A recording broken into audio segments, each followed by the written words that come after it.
আমি দুর্যোটি, আমি এলোকেশে ঝড়, অকালে বৈশাখী, আমি বিদ্রোহী বিদ্রোহী সুত বিশ্ববিধাত্রীর বল বীর চির অনুন্নত মম শির।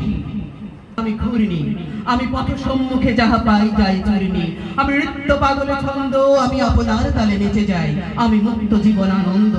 আমি হাম্বীর, আমি ছায়ানট, আমি ধরি ধরি মৃত্যুর সাথে পাঞ্জা, আমি উন্মাদ, আমি ঝঞ্ঝা, আমি মহামারী, আমি ভীতিয়ে ধরিত্রী।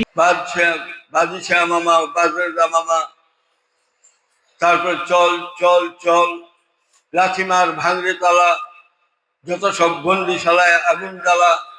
এই যে তার যে একটা প্রতিভা,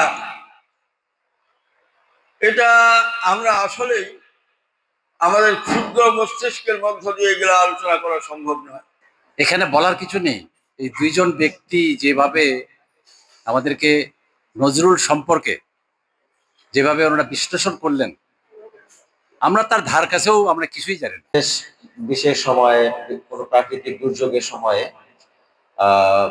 মানুষের পাশে দাঁড়ানোর একটা ঐতিহ্য তারা গড়ে তুলেছেন, এবং এজন্য আমি এটাকে বলবোই সরকারিভাবে তারা স্বীকৃত হয়েছেন।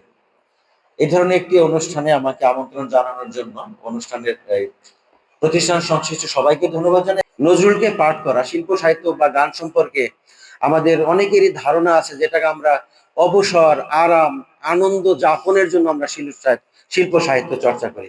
নজরুল ইসলাম কিন্তু শিল্প সাহিত্যকে সেই জায়গা থেকে সরিয়ে নিয়ে এসছে। আমাদের ছোটবেলার অভিজ্ঞতা অনেকেরই মনে করবেন, আমাদের মুরব্বী তার স্কুল জীবনের অনেক স্মৃতি বলছিলেন যখন তিনি শিক্ষকতা করেছেন, যে আমরা কি পড়েছি ছোটবেলা, আমরা কি পড়েছি, যে কি ছড়া পড়েছি আমরা। বাচ্চারা কি করেন, আমাদের মায়েরা ছড়া বলে, কবিতা বলে, গান বলে আমাদের বাচ্চাদের ঘুম পাড়ানোর চেষ্টা করেন। খুব কি যেন খোকো ঘুমালো, পাড়া জোড়ালো, বর্গি এলো দেশে, এবং আস্তে আস্তে করে দিয়ে দেয়, কি বলে এটাকে, এটা দেয় আর কি, তারপর বাচ্চারা ঘুমিয়ে পড়ে। এই ঘুমিয়ে পড়াটা একটা খারাপ দিক। এই কারণে নজরুল কি বলেছিলেন, আপনাদের সবার যেটা মনে আছে, যে আমি হবো সকালবেলার পাখি।